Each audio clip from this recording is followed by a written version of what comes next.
Over 35 they certainly are. Past their prime they may be, but in terms of commitment and concentration, they prove to be far from over the hill.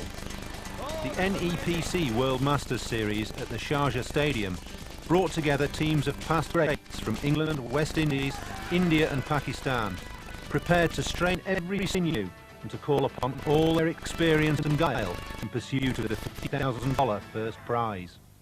The qualifying stages allowed plenty of time to renew old rivalries, as Pakistan took on an Indian side determined to go one better in this competition after their defeat by the West Indies in the previous Masters final in Bombay.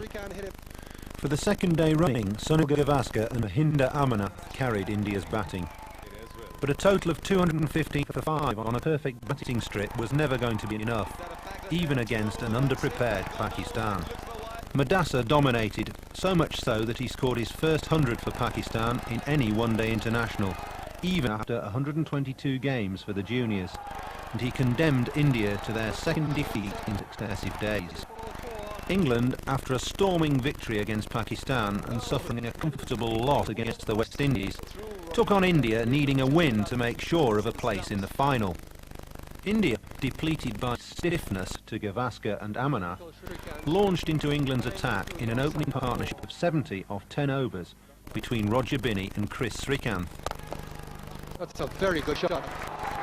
That's a tremendous blow from Binney. 15 wides from Tony Pygott helped. Oh my God. Despite a glittering 80 from Yashpal Sharma and Sandeep Patel's 40, brilliantly run out by Randall, who else? India's 235 for 8 was a disappointing total considering their start. Kim Barnett's 62 off 97 balls, the stance remains the same, plus a bludgeoned 144 not out from Graham Gooch, eased England into the final with a 9-wicket win in just 39 overs and put a sorry-looking India out of the competition. Throughout the week, the West Indies had always looked strong. Desmond Haynes, as stand-in skipper, proved inspirational in the field against India and undeniably brilliant with the bat against England. But it was one of the lesser-known sons of the Caribbean that starred against Pakistan. Carlisle Best's 155 not out contained some explosive hitting, as 8 sixes sailed into and over the stands, and with Richards and Kalicharan providing bright and breezy 50s, West Indies attained the highest score of the tournament as their innings closed on 295 for 3. Another enormous blow, right up into the top tier of the stand. If that wasn't formidable enough, then the bowling of Malcolm Marshall and Ezra Mosley surely was, as Pakistan slumped to 33 for 4. There was no way back from the best bowling in the tournament, as West Indies cruised into the final with a 116-run victory. That strangest of phenomena, rain in the desert, reduced the final to 40 overs a side, and when West Indies won the toss and inserted England, there was a sense of foreboding in the air.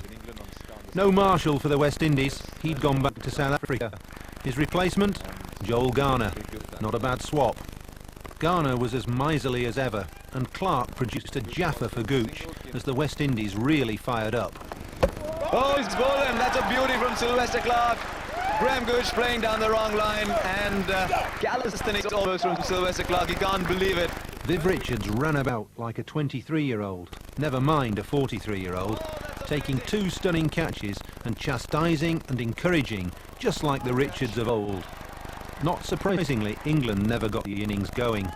Only Paul Terry and Kim Barnett got a start, and they finished with 163 for 7, a disappointing total. Beautiful bit of stumping. The old firm of Greenwich and Haynes all but secured victory with an opening partnership of 137, which left man of the series Viv Richards, the master blaster himself, to wrap things up in an 8-wicket win for the West Indies and give them their second successive Masters title.